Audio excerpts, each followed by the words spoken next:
تو سر یہ مطلب کنٹروورشل کیوں ہوا یہ تعیناتی کا عمل؟ کیونکہ جب آرمی چیف نے تعینات کر دیا تو بعد میں کیوں خیال آیا کہ نہیں یہ تو ڈیو پروسیس کے ساتھ نہیں ہوا؟ کیونکہ ہماری اطلاعات کے مطابق یہ جو کنسلٹیشن ہے یہ تو کئی مہینوں سے چل رہی ہے between army chief and prime minister.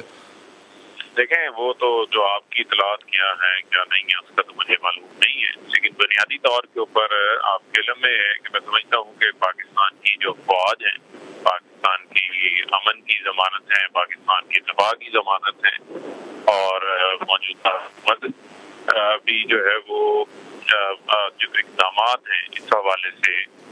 ان کو سول گورنمنٹ اور جو ہماری ملٹری ہے، جو آرمی ہے، انہوں نے بہترین جو ہے وہ ایک ورکنگ ریلیشن جو ہے وہ کام کو جاری رکھے ہوا ہے. تو میں سمجھتا ہوں کہ جب اس قسم کی تعیناتی ہوتی ہے اس موقع کے اوپر جو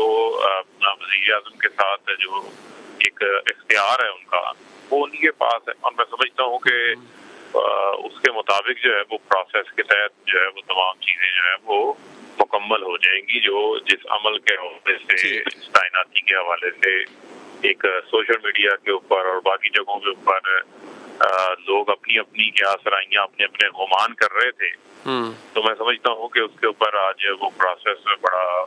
واضح ہو گیا ہے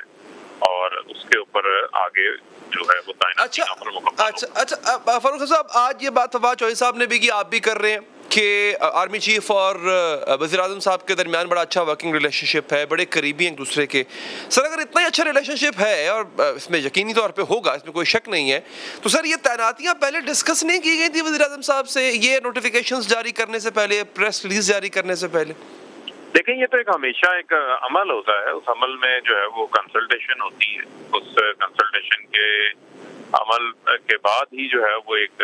جو ہے وہ حتمی فیصلہ ہوتا ہے اور نوٹیفیکیشن جاری ہوتا ہے. میں نہیں سمجھتا کوئی یہ ایسی بات ہے جس بات کو جو ہے وہ ایک بہت بڑا کر کے جو ہے وہ بنا کے پیش کیا جا رہا ہے، اور میں سمجھتا ہوں کہ اس میں بڑا اہم ہے کہ آپ کا جو ڈیو پروسیس ہے وہ آپ کا کمپلیٹ ہو جائے، جس سے میں سمجھتا ہوں کہ پاکستان کا جو ہمارا فوج پاکستان ہے، جو پاکستان کی پریمیئر انٹیلیجنس ایجنسی ہے، جس کی پوری دنیا کے اندر جو ہے وہ دھاک موجود ہے اور بڑا ٹھیک. اچھا فاروق صاحب، آپ چونکہ وزیر اطلاعات ہیں، آپ کی کہی ہوئی بات جو ہے وہ آفیشیل مانی جائے گی. میں ٹھیک، آپ کی کہی ہوئی بات آفیشیل مانی جائے گی کیونکہ آپ کے پاس وزارت ایسی ہے. عامر ڈوگر صاحب نے ایک ٹی وی پروگرام میں کہا کہ جی وزیر اعظم صاحب ریٹین کرنا چاہتے تھے موجودہ جو مطلب جنرل فیض کو as D G I S I, تو اس وجہ سے جو ہے وہ یہ معاملات ہوئے ہیں. یعنی یہ معاملہ ڈیو پروسیس آف لا کا نہیں، یہ معاملہ جو ہے وہ پرائم منسٹر صاحب کی اس خواہش کا ہے کہ وہ موجودہ D I G I S آئی کو ہی ریٹین کرنا چاہتے تھے as D G I S I. دیکھیں میں سمجھتا ہوں کہ جو افغانستان کی صورتحال درپیش ہے اور جو پاکستان کو جو بیرون ملک سے جو سیکیورٹی چیلنجز کا سامنا ہے، سارے حوالے سے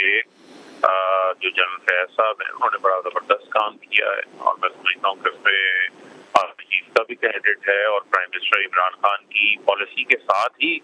جو ہے وہ پاکستان کی افواج بھی ساتھ کھڑی ہوئی.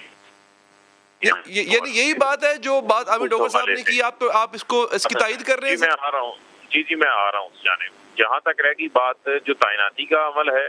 تعیناتی کے عمل کے اوپر ہم ادھر ادھر کی کیا سرائیوں میں نہ جائیں. میں سمجھتا ہوں کہ جو